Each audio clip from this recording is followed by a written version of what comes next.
I think making polished videos is very important,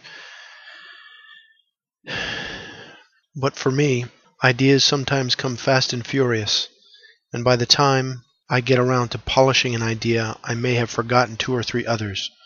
So this is going to be what I'll call a notebook entry, which is just some ideas that I want to capture so that I don't forget them. And they may have value out there in the world, so someone else can maybe take them and run with them if I don't get around to it. Because the whole idea here is to create change. Polish sometimes does that, but it can sometimes get in the way. So this is basically just going to be a rambling of some ideas that I think may be really valuable.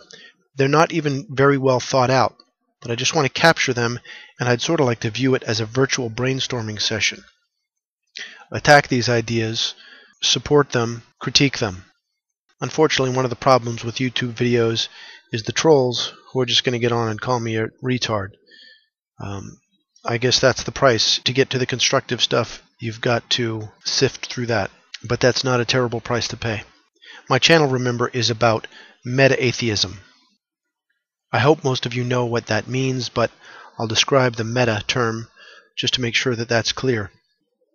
If I want to bring about the decline of mythologies like Christianity, or at least bring an end to their influence socially and politically, I can simply start arguing against the theists' positions. And I can spend my time crafting brilliant arguments like Sam Harris or Richard Dawkins or Christopher Hitchens. And you could view that as the tactics that are being used to bring about the end of this sort of irrationality. But that's a knee-jerk reaction. There may be other ways to defeat mythological thinking. Creating logical arguments is one. A subset of that is pointing out inconsistencies in their belief system. But the idea that logical argument is the only way is myopic. Are there other things that could be more effective? What are they? That's what I mean when I say meta-atheism. Instead of making arguments, determining which arguments are worth making, or more broadly, which actions are worth taking. A very, very quick meta-analysis, to me, is pretty obvious. When you're dealing with something that's emotional, reason is an ineffective tool to combat that. A child loves their parent. You cannot talk them out of loving their parent. There are biological processes that are stronger than reason.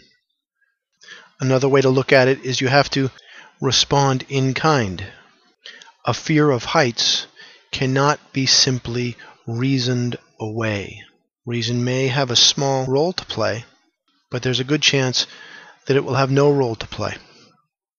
And I think that atheists are totally missing the boat in this regard. And it makes sense, however, because you have an emotional position from which logical arguments are made.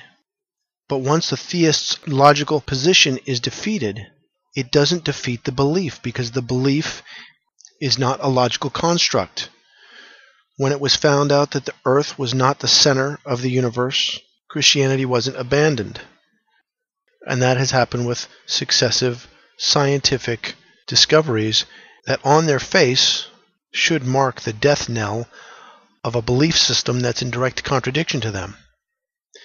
But because belief defies logic, reasoned argument and debate is not the best way to go. I'm beating a dead horse here, but the idea is the meta-analysis is to look at should we be engaged in logical debate? What role does it play? Many of the arguments that we see discussed in videos and people commenting back and forth on YouTube are literally thousands of years old. They obviously are not that effective. Again, I'm not saying they're ineffective. I'm not saying we should abandon them. But we need to look to see if there is another more effective way to bring about the change we seek. That's the meta-atheism. For example, I'm doing a series of videos on language and how important that is. For example, most people, Christians, believe in Yahweh. But they don't say that. They say they believe in God. It's a linguistic trick that's very powerful, and most atheists just fall into that trap. So they talk about God when they mean Yahweh. And I've done a video on that, so I won't go through the ramifications of it. But the point is, that's a meta issue. So the meta issue that I wanted to just get here in my notebook has to do with the fact that religions offer something to people. Whether it's a delusion or not is immaterial. What atheism does is seeks to take that away. That's a strategic mistake. By the way, that's another way of looking at a meta issue. The tactics versus the strategy. To use a military analogy, determining which cities to attack is the strategy or the meta fight, because no one's actually fighting when you decide we'll go to Dusseldorf or we'll go to Berlin. The actual fighting is the tactics used during the engagement of Berlin. So strategically, it's a mistake to take something away from people and not offer anything in return. What we need to do is show people the comfort of atheism.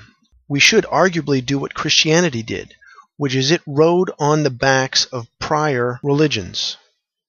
December 25th was a holiday for the pagans. Christianity just stole it. Atheism, I would argue, should do the same thing. In fact, the idea that I've come up with today, which may be moronic or may be brilliant, is create a new branch of Christianity that I came up with the following name that I think is cute and, again, may be brilliant and may be moronic, but Christiamnesty. Amnesty meaning, basically safe harbor, protection. And the idea is this. Christianity has been slowly ridding itself of the morally reprehensible tenets of its religion. We can speed up that process, sort of like breeding dogs. Wolves may have evolved into dogs over millions of years, but over the course of hundreds of years, we've been able to take wolves and turn them into dogs. Animals that were scary and dangerous to us now are not only no longer dangerous, they're actually helpful and friendly. So why wait for Christianity to evolve on its own? Why not speed up that evolution?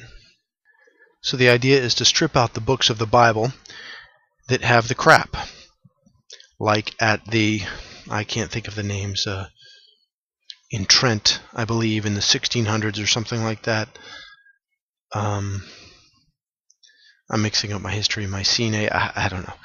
There's been times in history where groups of people have gotten together and taken parts out of the Bible, and they're gone. And then in addition to that, this might have to happen later, but slowly turn Christianity into an analog of Buddhism. Buddhism is really a philosophy. I don't know why it's considered a great religion. But because it's considered a great religion, it's a philosophy that basically has more credence. We can create Christiamnesty, which basically is what would Jesus do, is the philosophy, undeify him, and basically build a religion around what would Jesus do.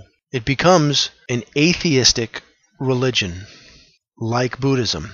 It's basically a philosophy, but the beauty of it is you don't call it an atheist philosophy. You call it a Christianity, a Christian philosophy, Christiamnesty.